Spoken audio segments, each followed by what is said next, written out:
नमस्कार, मैं डॉक्टर शिल्पा मेहता। आज आपको प्रथम वर्ष इतिहास में एक बहुत ही इम्पोर्टेंट हमारा टॉपिक है गुप्तकाल, उसी के एक इम्पोर्टेंट टॉपिक के बारे में मैं आपको बताऊँगी। ये प्रश्न बहुत बार हमारे एग्ज़ाम्स में पूछा जाता है और इसलिए हमारे को इसकी अच्छी-सी तैयारी करनी है। तो आज हम जिस प्रश्न को देखेंगे जो गुप्तकाल से संबंधित है, वो है गुप्तकाल के समय का सांस्कृतिक विकास।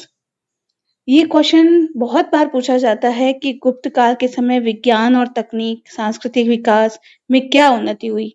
क्योंकि गुप्त काल को हम स्वर्ण युग के रूप में भी जानते हैं। तो इसीलिए इस प्रश्न से संबंधित आपको जो उत्तर अपने परीक्षाओं में लिखना है, उसके क्या-क्या इम्पोर्टेंट पॉइंट्स होंगे वो मैं आज आपको बता रही हूँ। गुप्त काल एक सांस्कृतिक विकास का युग था। इस युग में धर्म, कला, साहित्य और ज्ञान विज्ञान की अद्भुत प्रगति हुई। इसीलिए अनेक विद्वानों ने गुप्त काल को हिंदू पुनर्जागरण या स्वर्ण युग का काल माना है। जब हम धार्मिक स्थितियों की बात करते हैं गुप्त काल की, तो इसमें ब्राह्मण धर्म के पुनरुत्थान का ये युग था। इस समय ब्राह्मण धर्म की प्रतिष्ठा स्थापित हुई, मंदिरों और मूर्तियों का निर्माण हुआ और अवतारवाद की धारणा का उदय हुआ। विष्णु के 10 अवतार माने गए: मत्स्य, कूर्म, वाराह, नरसिंह, वामन, परशुराम, राम, कृष्ण, बुद्ध और कल्कि। पौराणिक धर्म या नव हिंदू धर्म की आधारशिला इसी युग में रखी गई। यज्ञ, बलि प्रथा एवं भक्ति की भावना भी बलवती बन गई। इस समय ब्राह्मण धर्म के अंतर्गत वैष्णव धर्म सबसे प्रधान धर्म बन गया। अधिकांश गुप्त सम्राटों ने इसी धर्म को अपनाया और इससे अपना संरक्षण प्रदान किया। उन्होंने परम भागवत की उपाधि धारण की तथा अपने सिक्कों पर गरुड़, शंख, चक्र, गदा, पद्म तथा लक्ष्मी की आकृतियां खुदवाई। वैष्णव धर्म का प्रचार समस्त भारत के अतिरिक्त दक्षिण पूर्वी एशिया, हिंदजीन, कंबोडिया, मलाया और इंडोनेशिया तक हुआ। विष्णु और नारायण की मूर्तियां, गरुड़ ध्वज और मंदिर बने। विष्णु को विभिन्न अवतारों के रूप में चित्रित किया गया। गुप्तकालीन एक अभिलेख जिसका नाम है गंगधर अभिलेख में विष्णु को मधुसूदन कहा गया है। बनारस से प्राप्त एक मूर्ति में विष्णु को गोवर्धन पहाड़ को गेंद के समान हाथ में उठाए हुए दिखाया गया है। अनेक पुराणों का नामकरण विष्णु और उनके अवतार के आधार पर किया गया है। वैष्णव संप्रदाय के अतिरिक्त शैव मत या शिव भागवत संप्रदाय का भी विकास हुआ। कालिदास की रचनाओं में शिव भक्ति की झलक मिलती है। वह गोकर्ण के शिव, काशी के विश्वनाथ और उज्जैन के महाकाल मंदिर के ज्योतिर्लिंग का उल्लेख करते हैं। वायु एवं मत्स्य पुराणों में भी शिव की महिमा का बखान है। मत्स्य पुराण में वाणासुर द्वारा शिवलिंग को सिर पर रखकर पूजा करने का उल्लेख प्राप्त होता है। वामन पुराण में शैव, पाशुपत, कापालिक और कालामुख शैव संप्रदायों का उल्लेख हमें प्राप्त होता है। महाभारत के अनुशासन पर्व में भी लिंग पूजा की चर्चा की गई है। अर्धनारीश्वर के रूप में शिव पार्वती और हरिहर के रूप में शिव विष्णु के संयुक्त स्वरूप की पूजा की जाती थी। शिव की भी मूर्तियां बनाई गई थी। उनके लिए भी मंदिर बने। गुप्त काल में शैव धर्म के लोकप्रिय होने का अनेक प्रमाण हमें प्राप्त होते हैं।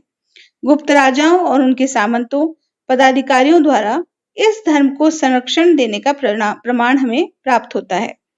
स्कंदगुप्त के बैल के आकार वाले सिक्कों से शैव धर्म में उसकी अनुरक्ति प्रकट होती है। कुमारगुप्त के सिक्कों पर भी मयूर पर आरूढ़ स्कंद के चित्र मिलते हैं। करमडंडलिंग अभिलेख में कुमारगुप्त प्रथम के मंत्री पृथ्वीसेन द्वारा शिव मंदिर को दिए गए दान का उल्लेख है। शैव धर्म के अंतर्गत इस समय पाशुपत संप्रदाय का अधिक विकास हुआ। मथुरा इसका प्रमुख केंद्र था। इसके अतिरिक्त शक्ति पूजा, सूर्य पूजा, नाग एवं यक्ष पूजा का भी प्रचलित थी। धार्मिक अनुष्ठानों, यज्ञों और बलियों के संपादन, दान, पूजा, भक्ति, तीर्थ यात्रा और व्रतों का महत्व भी इस समय अधिक बढ़ गया था। ब्राह्मण धर्म के अतिरिक्त बौद्ध और जैन धर्म में भी गुप्त काल में प्रचार प्रसार हुआ, जो गुप्त शासकों की धार्मिक सहिष्णुता का परिचायक है। इस समय बौद्ध धर्म का भी विकास हुआ, यद्यपि उसकी अवस्था पहले जैसी उन्नत नहीं थी। इसके दो कारण मुख्य रूप से उत्तरदायी थे। पहला, बौद्ध धर्म का स्वरूप इतना परिवर्तित हो चुका था कि वह ब्राह्मण धर्म के सदृश ही बन गया। दूसरा, बौद्ध धर्म को ब्राह्मण धर्म जैसा राजकीय संरक्षण प्राप्त नहीं हो सका। बौद्ध गया के अतिरिक्त मथुरा, कौशाम्बी एवं सारनाथ बौद्ध धर्म के प्रमुख केंद्र थे। पंजाब और कश्मीर में यह धर्म विकसित स्वरूप में था। ऐसा प्रतीत होता है कि महान बौद्ध दार्शनिक आर्यदेव, वसुबंध, निगनाक आदि के प्रभाव से महायानी बौद्ध धर्म तथा योगाचार दर्शन का अत्यधिक प्रसार हुआ। शिल्पियों, व्यवसायियों, व्यापारियों और अनेक गुप्त शासकों ने बौद्ध विहारों, चैत्यों और मूर्तियों का निर्माण करवाया और अनुदान भी दिए। सांची लेख के अनुसार चंद्रगुप्त द्वितीय ने आम्रकादव नामक बौद्ध भिक्षु को प्रशासनिक पद दिया तथा काकनादवार के महाविहार को 25 दिनार दान में दिए। मानकुवर अभिलेख में बुद्ध मित्र द्वारा तथा सारनाथ अभिलेख में अभय मित्र द्वारा बुद्ध की प्रतिमा की स्थापना का उल्लेख है। कुमारगुप्त प्रथम ने नालंदा महाविहार की स्थापना करवाई थी। जैन धर्म का भी प्रभाव सीमित क्षेत्रों में बना रहा। मथुरा और वल्लभी में जैनों की 2 सभाएं हुई, जिसमें जैन ग्रंथों पर विचार विमर्श कर इनका संपादन किया गया। मथुरा और वल्लभी श्वेतांबर तथा पुंड्रवर्धन, जो बंगाल में है, दिगंबर संप्रदाय का मुख्य केंद्र थे। जैन मंदिरों एवं मूर्तियों का भी निर्माण हुआ तथा व्यापारी वर्ग ने इस धर्म को संरक्षण एवं दान दिया। उदयगिरी अभिलेख में शंकर नामक एक व्यक्ति द्वारा पार्श्वनाथ की प्रतिमा का स्थापना का उल्लेख हमें प्राप्त होता है। तो इस प्रकार हम देखते हैं कि गुप्त काल में जो धार्मिक सहिष्णुता थी वो विद्यमान थी और सभी धर्मों को राजाओं द्वारा प्रश्रय प्रदान किया गया था। अब हम बात करते हैं उस समय की कला की। गुप्त काल में स्थापत्य, मूर्तिकला एवं चित्रकला के अतिरिक्त अन्य विविध कलाओं का भी उत्थान हुआ। कला इस समय मुख्यतः धर्म से प्रभावित थी। स्थापत्य के क्षेत्र में मंदिरों का निर्माण सबसे महत्वपूर्ण है। विभिन्न देवताओं के लिए भव्य मंदिर बनाए गए। इन मंदिरों में तकनीकी एवं निर्माण संबंधी अनेक विशेषताएं देखी जा सकती है। गुप्तकालीन मंदिरों में की जो प्रमुख विशेषता थी, उसमें गर्भगृह, दालन, सभा भवन, ड्योढ़ी, प्राचीर युक्त प्रांगण, चपटी और शिखर युक्त छतों का निर्माण। मंदिर सामान्यतः चबूतरों पर बनाए जाते थे। अधिकांश मंदिर विष्णु के बने थे। इन मंदिरों में उल्लेखनीय है देवगढ़, जो झांसी में है, वहां का दशावतार मंदिर, तिगवा जबलपुर का विष्णु मंदिर, सिरपुर का लक्ष्मण मंदिर, एरन के वराह एवं विष्णु मंदिर, अंतरवेदी का सूर्य मंदिर, बघेलखंड का नाचना कुटार, नागौद में भ्रमरा एवं खो के शिव मंदिर तथा भीतर गांव का कृष्ण मंदिर अत्यधिक प्रसिद्ध है। दशावतार मंदिर में नागशैया पर विष्णु को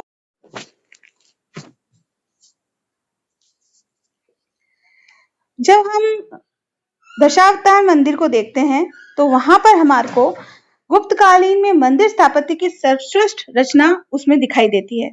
उत्तर भारत के मंदिरों में शिखर निर्माण का पहला प्रमाण इसी मंदिर से मिलता है। इस मंदिर के ऊपर 12 मीटर ऊंचा शिखर था। इस मंदिर की अन्य विशेषता 4 मंडपों का निर्माण भी है। यह मंदिर पंचायतन श्रेणी का मंदिर है।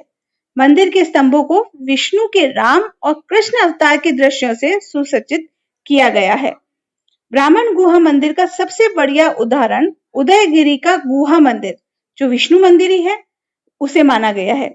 इसका निर्माण चंद्रगुप्त द्वितीय के सेनापति वीरसेन ने करवाया था। सिरपुर का लक्ष्मण मंदिर ईंटों का बना हुआ है। अनेक जैन मंदिर भी इस समय बने। अनेक स्तूप, चैत्य और विहार का निर्माण भी हुआ था। सारनाथ का विशाल धम्मेक स्तूप इसी समय बना। गुप्तकालीन स्थापत्य कला का दूसरा उदाहरण ब्राह्मण और बौद्ध गुहा मंदिरों में मिलता है।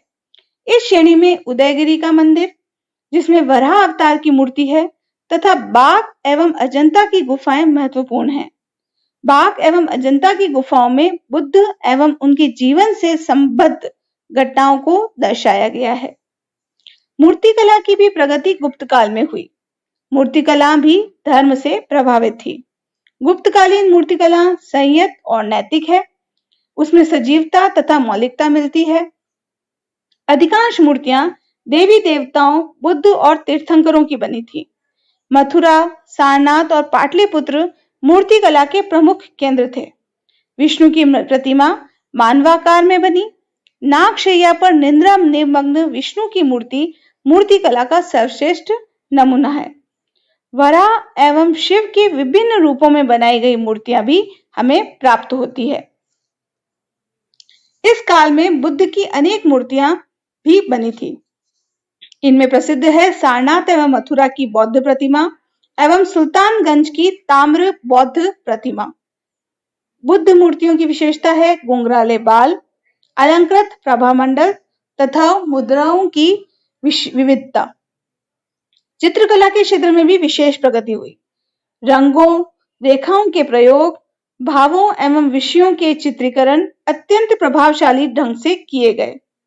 गुप्तकालीन चित्रकला के सर्वश्रेष्ठ नमूने अजंता एवं बाघ की गुफाओं से प्राप्त होते हैं।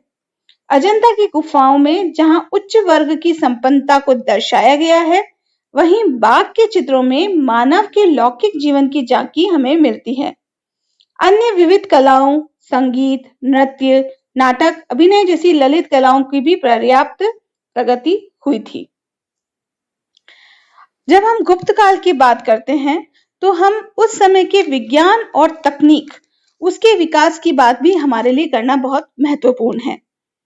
विज्ञान और तकनीक की विभिन्न शाखाओं का विकास भी गुप्त काल में हुआ था। विज्ञान के क्षेत्र में सबसे अधिक प्रगति गणित एवं ज्योतिष विद्या में हुई। आर्यभट्ट को गुप्त युग का सबसे महान वैज्ञानिक, गणितज्ञ एवं ज्योतिष माना जाता है।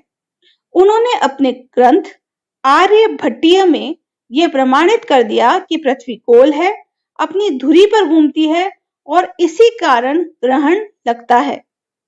वराहमिहिर ने ज्योतिष के क्षेत्र में महत्वपूर्ण सिद्धांत प्रतिपादित किए। उन्होंने पंच सिद्धांतिका, वृहत संहिता, वृहत जातक एवं लघु जातक की रचना की। इसमें ज्योतिष विज्ञान की महत्वपूर्ण बातें लिखी गई हैं। फलित ज्योतिष पर कल्याण वर्मन ने सारावली लिखी। नागार्जुन रसायन और धातु विज्ञान के विख्यात ज्ञाता थे। उन्होंने रस चिकित्सा का आविष्कार किया तथा बताया कि सोना, चांदी इत्यादि खनिज पदार्थों के रासायनिक प्रयोग से रोगों की चिकित्सा हो सकती है। पारा का आविष्कार भी इसी समय हुआ था। आयुर्वेद के सबसे प्रसिद्ध विद्वान धन्वंतरी थे, जो चंद्रगुप्त द्वितीय विक्रमादित्य के दरबारी भी थे। गुप्तकालीन धातु कला का सबसे बढ़िया नमूना मेहरौली का लौह स्तंभ एवं सुल्तानगंज से प्राप्त ताम्र निर्मित बुद्ध की भव्य प्रतिमा प्रस्तुत करते हैं। सोने चांदी के सुंदर आभूषण भी बनाए गए थे। गुप्तकालीन सिक्के एवं मोहरे भी तकनीकी उपलब्धियों की साक्षी है। इस प्रकार हम देखते हैं कि गुप्त काल में विज्ञान और तकनीक में भी बहुत ज्यादा उन्नति हुई थी। जैसा कि मैंने आपको प्रारंभ में बताया था कि गुप्त काल के स्थापत्य, गुप्त काल के समय की बनी हुई मूर्तिकला, चित्रकला, धर्म, विज्ञान और दर्शन अपने अत्यंत महत्वपूर्ण स्थान रखते हैं। तो उसी क्रम में हम कुछ बातें दर्शन से संबंधित भी जान लेते हैं। गुप्त युग दार्शनिक उपलब्धियों के लिए भी विख्यात था। षट दर्शन का इस समय विकास हुआ और ये भारतीय दर्शन की प्रमुख विशेषता बन गया। हिंदू दर्शन में अनेक ग्रंथों की रचना हुई, जिसमें मुख्य हैं सांख्य शास्त्र, न्याय भाष्य, न्याय वर्तिका, जैमिनी सूत्र इत्यादि इसी समय लिखे गए हैं। महायानी बौद्ध धर्म के अंतर्गत भी कई दार्शनिक विचारधाराओं और नवीन धार्मिक संप्रदायों का उदय हुआ। असंग, वसुबुंद और दिग्नाग प्रसिद्ध बौद्ध दार्शनिक थे। जैन आचार्य सिद्धसेन भी एक विख्यात दार्शनिक थे। तो इस प्रकार हम देखते हैं कि इस काल में दर्शन का भी उतना ही विकास हुआ जितना अन्य दूसरी कलाओं का हुआ।